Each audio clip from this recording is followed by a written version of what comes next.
Shalom, perkenalkan nama saya Dimas Siraputar dengan NIM 11240110.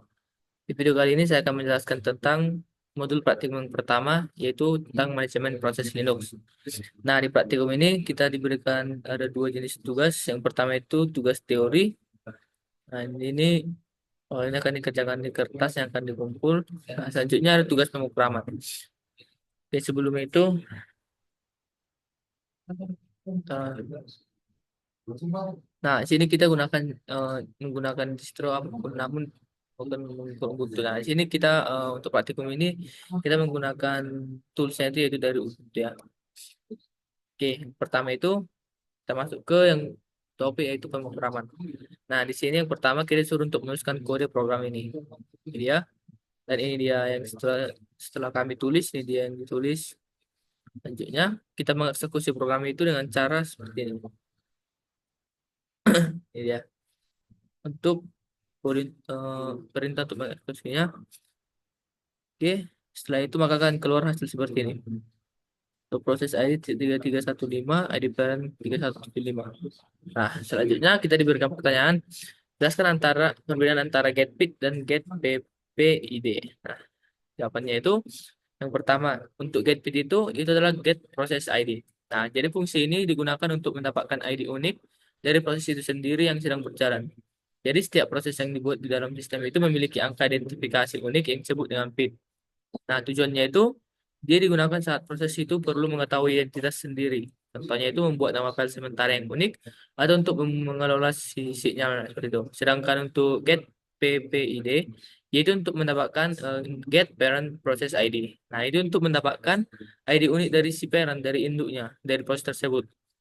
Nah, jadi hampir setiap proses di Linux itu memiliki parent atau orang tua namanya. Itu yang menciptakan atau menggunakan perintah fork di fungsinya itu. Jadi angka identifikasi untuk itu disebut dengan PPID. Nah, tujuannya itu dia digunakan jika suatu proses itu perlu berkomunikasi atau memantau status proses yang diciptakannya. Oke, soal yang kedua itu tanya itu jelaskan mengapa setiap kali program di atas dieksekusi maka akan menampilkan proses ID yang berbeda. Jelaskan mengapa. Nah, itu yang pertama itu karena PIN itu sebagai nomor antrian yang unik. Nah, contohnya itu PIN itu seperti nomor antrian di bank atau nomor struk belanja. Jadi kita meskipun kita membeli barang yang sama atau istilahnya jadi di sini ketika kita menjalankan program yang sama, jadi setiap transaksinya itu dianggap sebagai kejadian yang berbeda. Yang pertama sistem operasi kernel, yaitu dia bertugas untuk menjamin bahwa setiap prosesnya aktif pada satu waktu yang memiliki identitas yang unik. Ya, hal ini penting itu agar instruksi atau sinyalnya itu tidak salah alamat. Jadi agar perintah berhentinya itu tidak mematikan program yang salah seperti itu. Oke, yang kedua itu daur ulang PID atau Cycle of IDS. Nah, jadi kernel Linux itu bisa menetapkan PID secara sekuensial atau berurutan. Nah, contohnya jika kita menjalankan program dan mendapatkan PID itu 1234. Terus kita jalankan lagi, jadi sistem itu akan memberikan nomor berikutnya itu, yaitu 1235. Meskipun programnya itu sebelumnya sudah selesai seperti itu, dia otomatis bertambah secara berurutan. Nah, PID-nya itu baru akan kembali ke angka kecil hanya ketika dia mencapai batas maksimal. Misalnya itu sampai 32.768 atau lebih. Dia tergantung konfigurasinya. Dia menggunakan Pro atau size, SCS atau kernel atau bitmax. Gitu. Nah, yang ketiga itu dinamika alokasi sumber daya. Jadi setiap kali eksekusi terjadi, maka si kernel itu harus mengalokasikan ruang memori baru, membuat entry baru di proses tabel, dan menetapkan nomor identitas baru yang sedang tidak digunakan oleh proses lain. Itu dia untuk tugas yang nomor satu. Lanjutnya kita masuk ke tugas nomor dua. Oke, jadi tugas ini kita diberikan kode program. Ini dia. Nah, jadi proses akan dibentuk dengan menggunakan fungsi sistem. Nah, kita disuruh untuk mengeksekusi program di atas dan kita capture hasilnya. Terus kita tunjukkan proses mana yang menjalankan proses PS AXL more dengan menandai ID proses induknya. Nah, ini dia kodenya. Terus ini dia untuk output. Nah, di sini kita bisa lihat untuk proses yang menjalankan PS AXL more dengan menandai proses ini dia. Uh, nah, ini dia PSA Exmor, sistem PSA Exmor. Nah, ini ada 3358 PTS 0, 3359. Dari gambar ini kita bisa lihat jawabannya ya. Jadi untuk proses yang menjalankan proses PSAXL more itu ada di sini ini. Satu, dua, tiga, empat. Oke, itu dia untuk nomor dua. Selanjutnya masuk ke nomor tiga. Pada kode program berikut, proses baru akan dibentuk dengan menggunakan fungsi execute x ini. Ini dia kodenya. Terus untuk outputnya ini. Kita jalankan kode program pada nomor 3 itu. Terus kita suruh untuk mengamati hasilnya. Dan kita bandingkan hasilnya dengan program nomor 2. Temukan perbedaan dan jelaskan mengapa. Oke, untuk jawabannya itu yang pertama dari mekanisme sistemnya. Jadi di program kedua itu, fungsi sistem itu bekerja dengan cara meminjam bantuan sel atau seperti garis B dengan garis SH. Nah, jadi ia melakukan fork untuk membuat proses baru. Jadi program pertama kita itu akan menunggu sampai perintah PS-nya selesai. Setelah PS-nya selesai, jadi kontrolnya akan kembali ke program utama. Sehingga perintah printf-nya itu bisa dieksekusi.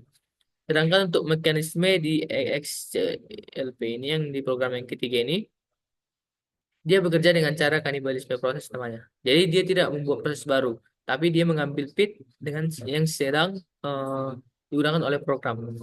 Jadi dia akan menyimpan secara total dengan kode dari program PS. Nah, karena seluruh program karena seluruh isi memori programnya itu sudah diganti dengan program PS, maka baris kodenya itu setelah execute LP itu, yaitu printf-nya itu terhapus dan hilang selamanya. Nah, itulah kenapa kata down itu tidak pernah tercetak kecuali jika fungsinya itu gagal dijalankan. Itu dia untuk perbedaan dari program ketiga dan kedua. Jadi dia ada di mekanisme sistemnya. Gitu.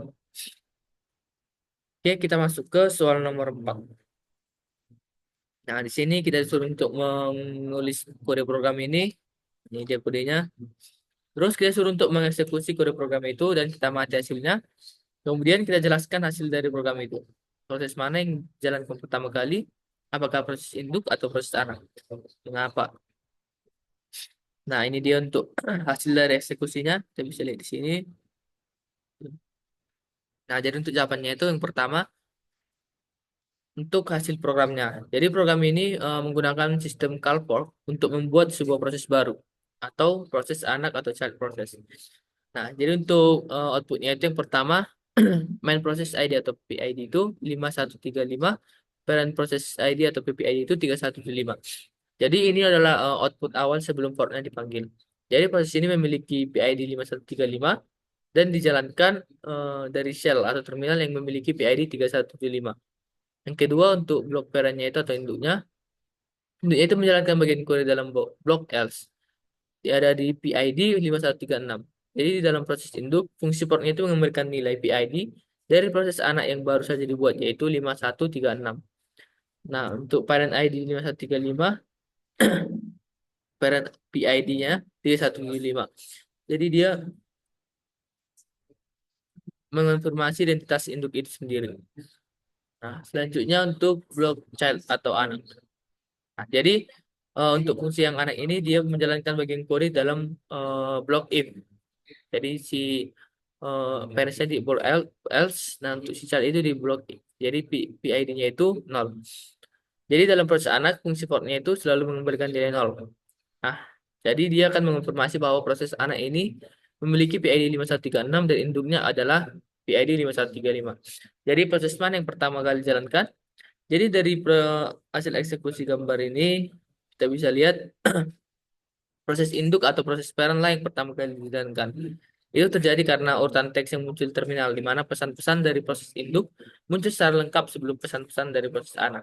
Jadi secara teknisnya itu setelah fungsi portnya itu dieksekusi, terdapat dua proses yang siap untuk dijalankan. Namun yang berjalan sebelumnya itu tergantung pada CPU schedulernya atau penjadwalan CPU-nya dari sistem operasi tersebut. Jadi dalam program sistem itu tidak ada jaminan proses induk akan selalu jalan duluan.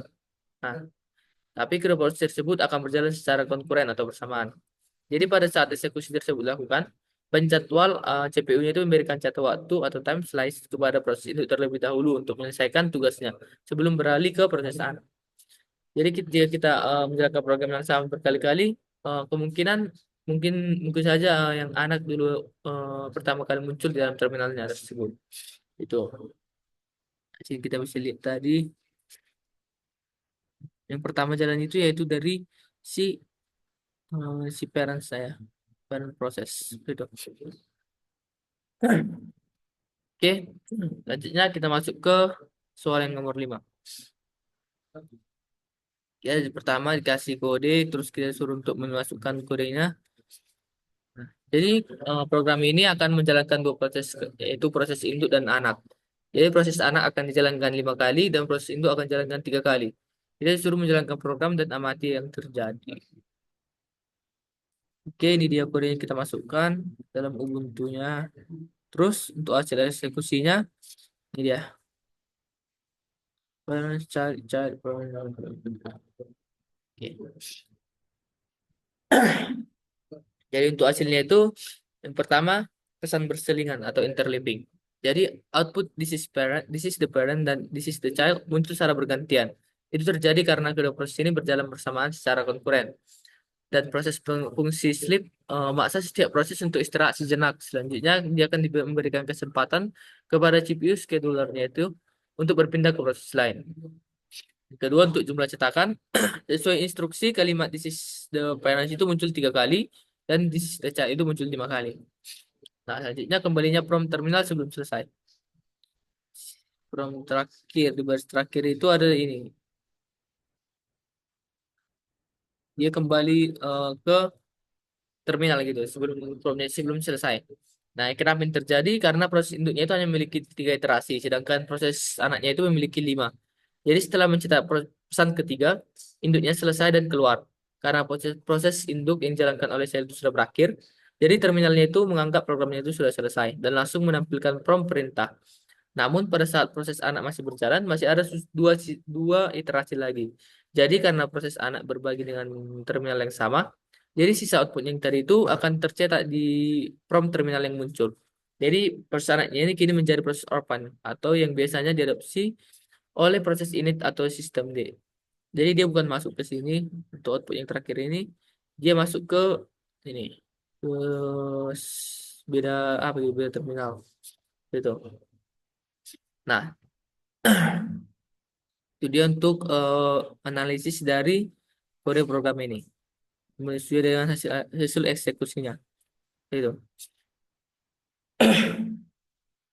Oke, selanjutnya kita masuk ke nomor 6. Sesuai dengan siklus pembentukan proses anak dengan menggunakan fork, sehingga proses anak diterminasi seperti yang ditunjukkan pada slide presentasi halaman 3.21, maka proses induk harus menunggu seluruh proses anak selesai dan memanggil sistem call wait. Dengan memodifikasi program nomor 5, kita disuruh untuk menuliskan program di yang lama selanjutnya. Jadi pada program ini kita akan menerapkan sistem call wait dengan menggunakan library SJS wait.h. Nah, ini dia kodenya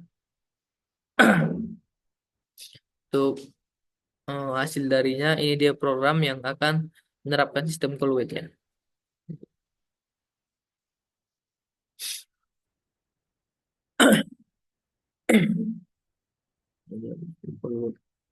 Oke, selanjutnya nomor 7 itu kita disuruh menjelaskan apa efek dari menggunakan fungsi wait pada program ini. Jadi kita akan membandingkan hasil dari program nomor 5 dengan nomor 6. Apa yang kita dapat dari disimpulkan dari kedua program tersebut. Oke, ini dia kodenya, hasil eksekusinya kita bisa lihat di sini. Ya, jawabannya itu, jadi efek penggunaan fungsi wait pada program nomor 6 itu pada baris ke-43 dari fungsi wait-nya memiliki beberapa efek utama. Yang pertama, sinkronisasi proses. Jadi fungsi ini akan memaksa proses induk atau parent untuk berhenti sejenak. Tepat setelah ia menyelesaikan perulangannya sendiri, sampai salah satu dari proses anaknya itu selesai dieksekusi atau terminasi. Yang kedua, pengambilan status keluar atau exit status. Jadi, melalui argumen dan stateful proses, proses ini dapat mengetahui alasan proses anak berhenti dengan makro w exit status. Induknya itu bisa mengambil nilai exit kode yang dikirimkan si anak tadi dalam Kode ini nilainya itu ada 37. Ya. Nah, mencegah zombie proses yang dimana saat proses anak selesai, jadi ia tidak langsung hilang dari tabel proses sistem operasi sebelum proses statusnya itu dibaca oleh induknya. Jadi fungsi wait-nya itu berfungsi itu untuk melakukan pembersihan sehingga proses anaknya itu benar-benar dihapus dari si sistemnya. Ini dia kita buat tabel untuk menjelaskan perbedaan program nomor 5 yang tanpa wait dan program nomor 6 yang dengan wait. Untuk urutan selesainya, nomor 5 itu selesai lebih dulu karena perulangannya lebih sedikit. Sedangkan untuk nomor 6 itu, induknya itu akan tetap hidup menunggu di latar belakang sampai proses anaknya itu benar-benar menyelesaikan seluruh perulangannya. Untuk kondisi akhir, si anaknya itu menjadi orphan proses ya, karena induknya sudah keluar lebih dahulu. Jadi anaknya akan diadopsi oleh proses yang lain yang seperti yang kita lihat tadi ya. Dia beda beda dia jadi beda output dia. Nah, jadi untuk di nomor 6 itu yang ada weight-nya, anaknya itu diakhirin dengan normal dan statusnya diterima oleh induk sebelum induk itu sendiri keluar. Jadi dia normal ini, bukan di sini outputnya. Lanjutnya untuk output terminalnya yang di program nomor 5, prompt perintah muncul di tengah-tengah saat proses anak masih mencetak pesan karena induknya itu sudah selesai. Sedangkan untuk program nomor 6 itu prompt-nya itu muncul setelah kedua prosesnya itu benar-benar selesai, ditunggu gitu. Terakhir untuk informasi keluarnya itu, jadi si induk tidak akan untuk di program nomor 5 si induk tidak akan mengetahui apakah anak berhasil atau gagal. Sedangkan di program nomor 6 si induknya itu tidak mencetak PID anaknya dengan kode keluar, yaitu exit code yaitu 37. Itu dia untuk nomor 7. Selanjutnya kita masuk ke nomor 8. Jelaskan mengapa parent proses harus memanggil sistem call wait dan apa yang terjadi bila sistem call wait tidak dipanggil. Nah, ada tiga alasan utama kenapa proses induk atau parent itu harus memanggil wait. Yang pertama itu untuk sinkronisasi eksekusi. Jadi wait itu akan memastikan adanya urutan kerja yang logis. Nah, jika induknya itu membutuhkan hasil pekerjaan dari anak sebelum melanjutkan tugasnya, jadi dia harus menunggu hingga anaknya itu selesai sepenuhnya. Yang kedua, untuk mendapatkan status keluar atau exit status. Ketika proses anaknya itu berhenti, ia mengirimkan sebuah nilai numerik. Biasanya dari exit itu tadi 37. Nah, induknya itu akan menggunakan wait ini untuk membaca nilai itu guna mengetahui apakah proses si anak ini berhasil menyelesaikan tugasnya atau berhenti karena error. Selanjutnya untuk pembersihan sumber daya sistem. Jadi si sistem operasi tidak tidak langsung menghapus seluruh informasi proses anak yang sudah mati dari tabel proses. Informasi seperti PID, status keluar, dan penggunaan CPU tetap tersimpan agar si induknya itu bisa membacanya. Jadi si wait ini berfungsi untuk melepaskan si sisa-sisa informasi ini agar di slot tabel itu prosesnya kembali kosong.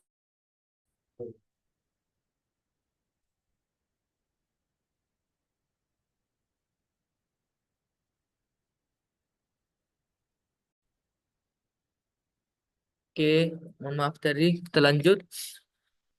Nah, jadi jika proses induknya tidak memanggil wait, sementara proses anaknya sudah selesai, jadi akan terjadi dua fenomena utama. Yang pertama, terbentuknya itu namanya proses zombie. Jadi di sini si anaknya itu sudah berhenti atau mati, tapi entry-nya itu masih ada dalam tabel proses operasi.